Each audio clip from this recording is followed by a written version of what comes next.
এটা তো শেখ মুজাফফর বিন মুহসিনকে জিজ্ঞেস করতে হবে যে উনি প্রস্তাব করতে কেন বলেছেন। আসলে এগুলো তো সিরিয়াস তিনি বলেন না, হয়তো বারবার তাকে প্রশ্ন করেছে প্রত্যেক মাহফিলে যে শেখ ও থুতু নিক্ষেপ করেছে, কি করতে হবে কি করতে হবে, তুমি পেশাব করে দাও, এমন বলেছে।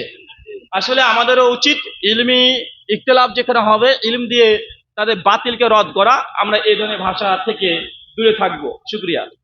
স্বামী স্ত্রী পরস্পর রাগের বশে দীর্ঘদিন যদি আলাপ বন্ধ করে রাখে তাহলে তাদের বিধান কি? স্বামী স্ত্রী দীর্ঘদিন ধরে কথাবার্তা বন্ধ রেখেছে, তাহলে তাদের বিধান কি? গোনা করছে দুজন, দুজন কি করছে? গোনা করছে। 1 বছর 1.5 বছর স্বামী স্ত্রী কথা বলেনি, তার মানে এই নয় যে তালাক হয়ে গেছে, এমন নাই। অটো তালাক বলে এখানে কিছু নেই। শুকরিয়া। মুমিন ব্যক্তির হাত পা চোখ নাক কান ইত্যাদি আল্লাহর হাত পা, এটা কি ঠিক?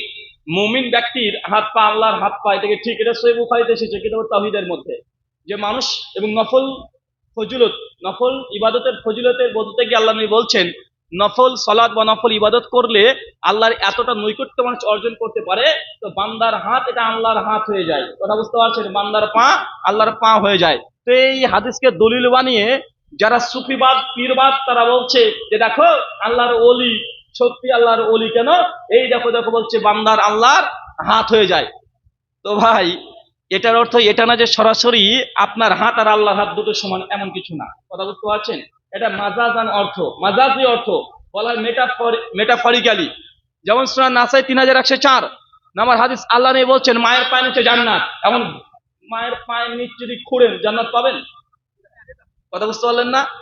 সহিহ বুখারী কিতাবুল খফ হাদিস 6778 আল্লাহ নবী বলছেন মৃত্যু তোমার জুতোর ফিতের চেয়ে নিকটে। এবং তার মানে কি জুতোর ফিতের সঙ্গে মৃত্যু লেগে আছে? না। তো বান্দার সঙ্গে আল্লাহ সুবহানাহু ওয়া তাআলার কোন বান্দা যদি নফল সালাত আদায় করে, নফল ইবাদত করে, তো এই নফল সালাতের ফজিলত এতটা যে এখানে আল্লাহ বলছেন যে বান্দার হাত আর এটা আল্লাহর হাত হয়ে যায়, তার মুখ আল্লাহর মুখ হয়ে যায়। কেন? এটার উদ্দেশ্য ইমাম হাজাজ কালাম ফাতুল বাড়ির মধ্যে বলে গেছেন যে এর অর্থ এটা নয় যে এর মধ্যে হুলুল হয়ে গেছে আল্লাহ, মানে আল্লাহ বান্দার সঙ্গে মিশে গেছে, এমন হয় নাই। যদি হতো পরের অংশে আল্লাহ নবী বলে দিচ্ছে বান্দা যখন আমার কাছে চায় আমি আল্লাহ দিই, তো বান্দার আল্লাহ যদি সমান হয়ে যায় তো বান্দার আল্লাহ কাছে চাইবে কেন? কথা বুঝতে পারলেন না ভাইজান? ও হাদিসের উত্তর আছে যে বান্দা যখন চায় আমি আল্লাহ দিই। এই তো খালেকের বাক্যের মধ্যে পার্থক্য হয়ে গেল, হয়েছে কি হয় নাই? হয়ে গেছে। আর এটা যদি তারা এইভাবে বলে যে বান্দার পা এটা আল্লাহ হয়ে যায়, তো ভাই এটা একটা গুস্তাকি হয়ে যাবে না? তাহলে এটা যদি হাকিকি অর্থ নেন, তার মানে আপনার পা কি আল্লাহ? নাউযুবিল্লাহ মিন জালিক। এটা কোনো মুমিন বলতে পারে? এটা মাজাজান অর্থ, মেটাফরিক্যালি। শুকরিয়া। আমার একটা বই আছে তৌফিকুল বারী, কি বললাম? তৌফিকুল বারী, হাফেজ জুবার আলী জাহির রাহিমাহুল্লাহর বই, ওটাকে বঙ্গানুবাদ করা হয়েছে। এই বইটাতে এটার আরো ডিটেল অ্যান্সার দেওয়া হয়েছে। গাড়ি আমার লাল গাড়ি ওখানে আছে, দেখবেন আমার সব বইগুলো আছে। তাকলিদ বিভ্রান্তি নিরসন, আহলে হাদিস হানাফি মাযহাব দ্বন্দ্ব নিরসন, মৃত ব্যক্তির জন্য জীবিতদের করণীয় এবং বর্জনীয়, মুদাল্লিস রাবির হুকুম কি, উসুলে হাদিস, অনেকগুলো বই আছে আমার লেখা, ওইগুলো আপনি পেয়ে যেতে পারেন। ডান ওই সামনে গাড়ি আছে রাখা। শুকরিয়া। কিস্তির উপরে কোনো গাড়ি নেওয়া যাবে কিনা? কিস্তির উপরে গাড়ি রাখা নেওয়া যাবে কি যাবে না, এখানে ফোকাহাগণ দুই ভাগে বিভক্ত, সালাফ থেকে আছে। তবে কিস্তির অনেক ধরনের কোয়ালিটি আছে, ক্যাটাগরি আছে। কথা বুঝতে পারছেন? উদাহরণ দিলে বুঝতে পারবেন। একটা মোবাইল 10,000 টাকা দাম, কি বললাম? 10,000 টাকা। আপনি একজন ক্রেতা, আমি বিক্রেতা, আমার দোকান আছে। কথা বুঝতে পারছেন? আপনি কিনতে এসেছেন, আমি বললাম যে ভাইজান এই মোবাইলটা নগদ 10,000 টাকা, বাকি 12,000 টাকা লিখে রেখেছি, এটা আমার দাম। কথা বুঝতে পারলেন? নগদ 10 বাকি 12, এই যে বলে দিলাম। এখন ক্রেতা যে কোনো একটার সঙ্গে যদি বিক্রেতার সঙ্গে চুক্তি যদি করে ফেলে তাহলে এটা বৈধ। কি বললাম? কথা বলেন। দোকানদার সে তার জিনিসের মূল্য রাখতে পারে, ও বলে দিতে পারে যে এই বইটা নগদ 50 টাকা, বাকি 55 টাকা, এটা একবারই দাম, প্রথমে বিক্রয়ের আগে এই চুক্তি কমপ্লিট করে নিতে হবে। কথা বুঝতে পারছেন?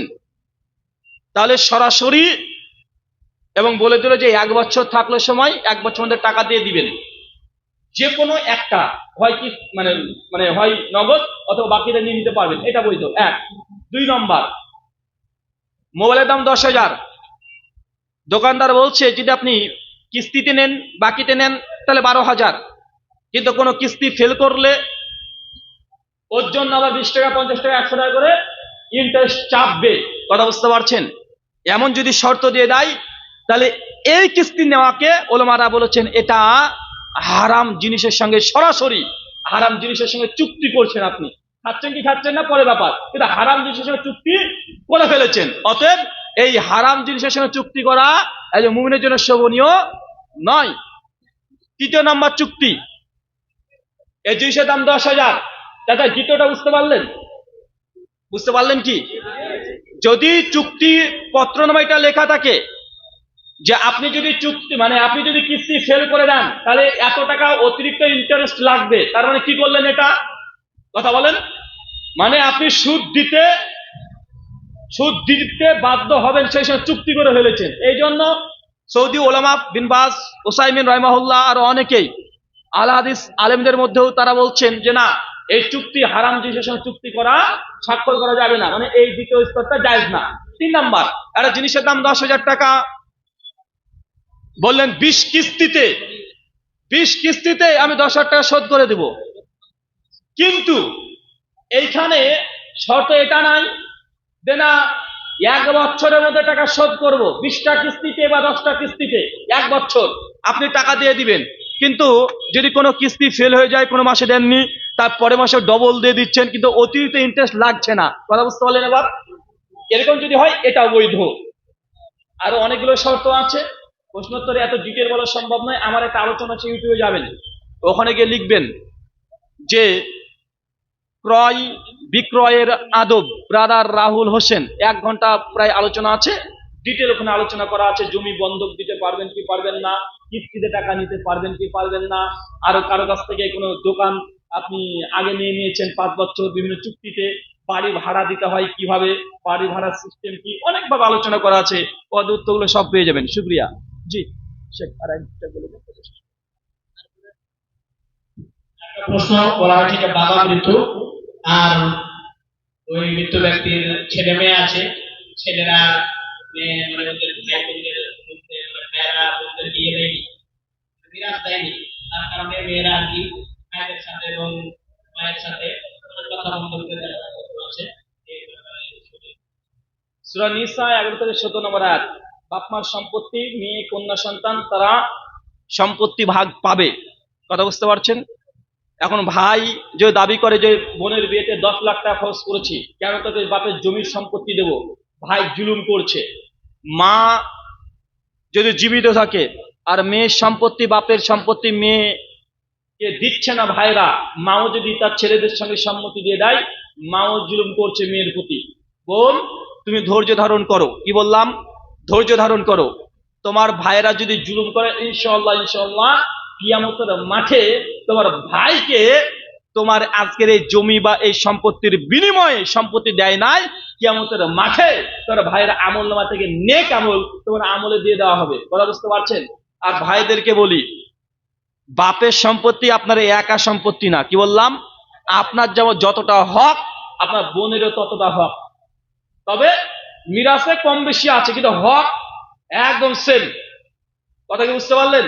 যদি বোনের 1 কাঠা সম্পত্তি যদি মেরে খেয়েছেন, 1 কাঠা, ভয়ঙ্কর অপরাধ, গোনায় কাবিরা। আজকে বাড়িতে যেতে হবে, বোনকে ফোন করে বলতে হয় যে বোন, আপু তোমার জমি তুমি বুঝে নাও, অথবা বোন তোমার জমির উপরে বাড়ি করে ফেলেছে, আমার সম্পত্তি, আমার টাকা নাই, আগে 5 বছর সময় দাও, ইনশাআল্লাহ এই জমির বাজার মূল্য দামে তোমাকে দিয়ে দিব। বোন যদি ভালো হয়, বোন বলতে পারে যে ভাই দেখো আমার জমি লাগবে না। বোন যদি বলে যে আমার জমি লাগবে না ভাই, আমি তোমার বাড়িতে যাবো, ছেলে মেয়ে নিয়ে আমার সঙ্গে ভালো ব্যবহার করবা, আমি এতে খুশি, আমার জমি লাগবে না ভাই। বোন যদি হেবা করে, দান করে, বেঁচে গেলেন। কিন্তু আপনি নিজে মাতব্বরি করে বোনের জমি দেবেন না, এটা গোনায় কাবিরা, এটা হারাম। কিয়ামতের মাঠে নেকি দিয়ে, বোনকে নেকি দিয়ে আপনার জমির মূল্য আল্লাহ পরিশোধ করে নেবেন। কথা বুঝতে পারছেন? এটা ডাইরেক্ট কোরআনের আয়াত। কি বললাম? কথা বলেন। এটা হাদিস না, ডাইরেক্ট কোরআন। আল্লাহ হক দিয়েছে বোনের, আপনি দিবেন না মানে ভয়ঙ্কর বড় অপরাধ। আল্লাহ সুবহানাহু ওয়া তাআলা আমাদের বাপ মা ভাই বোন তাদের প্রত্যেককে এটা বোঝার তৌফিক দান করো। সকলে পড়ি আমিন। আল্লাহ, আমরা যে কথাগুলো বললাম প্রথমে আমাকে, তারপর আপনাদের প্রত্যেককে আমল করার তৌফিক দান করো। সকলে পড়ি আল্লাহুম্মা আমিন। ওয়া মা আলাইনা ইল্লাল বালাগ। আসসালামু আলাইকুম ওয়া রাহমাতুল্লাহি ওয়া বারাকাতুহু। হয়ে গেছে। এক্ষেত্রে আপনি, আপনার পিতা হোক মাতা হোক, তাকে কিডনি দিতে পারবেন, কিন্তু কোনো একজন ব্যক্তির কিডনি প্রয়োজন বা রক্ত ব্লাড প্রয়োজন, টাকার বিনিময়ে ব্লাড বিক্রি করবেন অথবা শরীরে কোনো অঙ্গ প্রত্যঙ্গ বিক্রি করবেন, এটা জায়েজ নয়, এটা হারাম। সুনান আবু দাউদে সহিহ সনদে একদম হাদিসের একটা বর্ণনা আছে। আল্লামা নাসিরুদ্দিন আলবানী রাহিমাহুল্লাহ তার আহকামুজ জানাইজ মাসালা নাম্বার 179-তে এটা মাসালা নিয়ে এসেছেন। মানুষ যদি মারা যায়, কি যায় কথা বলেন, মানুষ যদি মারা যায়, অনেকে চোখ ডোনেট করে চলে যায়, যেমন মৃত্যুর পরে আমার চোখ দিয়ে গেলাম, আছে না নাই? আল্লাহ নবী বলেছেন, মানুষ যদি মৃত্যুবরণ করে, জীবিত মানুষকে আঘাত করলে যেমন ব্যথা পায়, মৃত মানুষের ঠিক ততটাই আঘাত পায়। এই হাদিসকে কোট করে শেখ আলবানী রাহিমাহুল্লাহ, বিন বাজ, উসাইমিন আর পূর্ববর্তী অনেক ওলামাগণ, ইমাম ইবনু কুদামা আল মুগনির মধ্যে নকল করেছেন যে মানুষ যদি মারা যায় তাহলে তার অঙ্গ প্রত্যঙ্গ কোনোটা ডোনেট করা যাবে না। কেন? মৃত মানুষ মারা গেছে, জীবিত মানুষের মতো তারা ব্যথা পায়। কথা বুঝতে পারছেন? শুকরিয়া, জাযাকাল্লাহু খায়রান।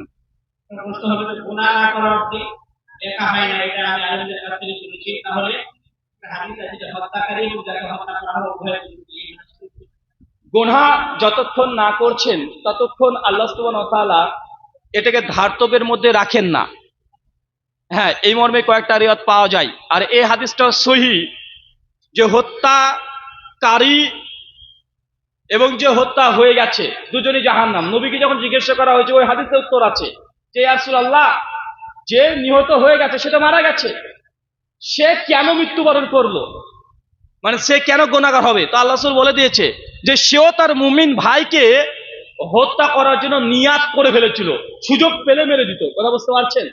এখানে নিয়াত, তার একদম নিয়াত করে ফেলেছে, তার জন্য তাকে বলা হয়েছে দুজনই জাহান্নামী। তবে শেখ এই হাদিসের ফাতুল বারির মধ্যে ইমাম হাজার আসকালানী ব্যাখ্যা করতে গিয়ে বলেছেন যে হাদিসের উদ্দেশ্যে এই নয় যে কোনো মুমিন ব্যক্তি তার নিয়াতও যদি থাকে তাকে হত্যা করব, সে যে চিরস্থায়ী জাহান্নামী এমনটা নয়। কথা বুঝতে পারছেন?